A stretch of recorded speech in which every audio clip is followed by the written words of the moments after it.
Hello दोस्तों, चलिए तो शुरू करते हैं। आज एक और कहानी के साथ। एक दिन विक्रमादित्य के राजमहल में एक अद्भुत पक्षी उड़ता हुआ आया।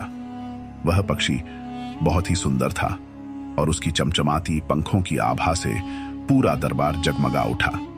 पक्षी ने मनुष्य की तरह बोलते हुए कहा, हे महान राजा विक्रमादित्य, मुझे तुमसे मिलने का सौभाग्य प्राप्त हुआ है, लेकिन मैं यहाँ केवल तुम्हारी प्रशंसा के लिए नहीं बल्कि तुम्हारी परीक्षा लेने आया हूं। यदि तुम मेरी 3 कठिन पहेलियां सुलझा सके तो मैं तुम्हें अमूल्य वरदान दूंगा।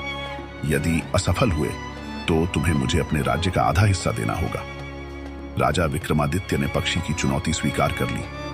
पहली परीक्षा पक्षी ने पहली पहेली पूछी, ऐसी कौन सी चीज है जो बिना पैर के चलती है और बिना पंख के उड़ती है? दरबार में सन्नाटा छा गया। मंत्री और दरबारी भी सोच में पड़ गए, लेकिन राजा मुस्कुराए और उत्तर दिया, वह चीज है हवा, जो बिना पैर के चलती है और बिना पंख के उड़ती है। पक्षी ने प्रसन्न होकर कहा, तुमने सही उत्तर दिया राजा, लेकिन अगली परीक्षा और कठिन होगी।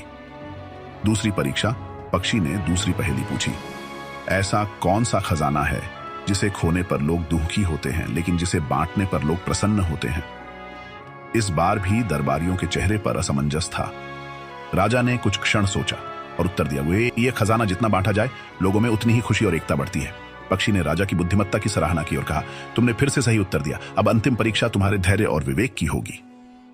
तीसरी परीक्षा पक्षी ने कहा, अब तुम्हें अपने राज्य और अपनी प्रजा के प्रति अपने प्रेम की परीक्षा देनी होगी।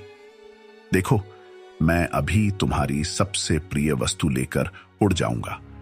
यदि तुम उसे पाने के लिए जल्दबाजी करोगे या मुझ पर क्रोधित होंगे तो तुम परीक्षा में असफल हो जाओगे, लेकिन यदि तुम धैर्यपूर्वक मेरी चाल को समझ सको तो मैं स्वयं तुम्हारी वस्तु लौटा दूंगा।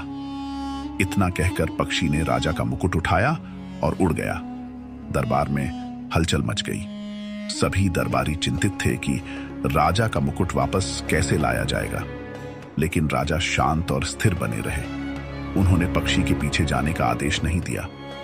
राजा ने कहा, यदि वह मायावी पक्षी सचमुच मेरी परीक्षा लेने आया है तो मैं क्रोधित होकर या जल्दबाजी में अपना धैर्य नहीं खोऊंगा, क्योंकि राजा का असली मुकुट उसकी प्रजा का विश्वास और प्रेम है, न कि सिर पर सजा हुआ ताज।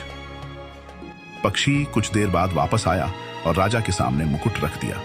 उसने कहा, हे महान राजा, तुमने अपनी बुद्धिमत्ता, धैर्य और विवेक से यह परीक्षा उत्तीर्ण की है। मैं तुमसे बहुत प्रसन्न हूं। पक्षी ने राजा को आशीर्वाद दिया, तुम्हारा राज्य हमेशा समृद्ध रहेगा। तुम्हारी प्रजा सदा तुम्हारे प्रति निष्ठावान रहेगी और तुम्हारी ख्याति युगों युगों तक अमर रहेगी। इतना कहकर वह पक्षी आकाश में उड़ गया और अंतर्धान हो गया। यदि आपको कहानी पसंद आई हो तो चैनल को सब्सक्राइब करें दोस्तों। Thanks for watching.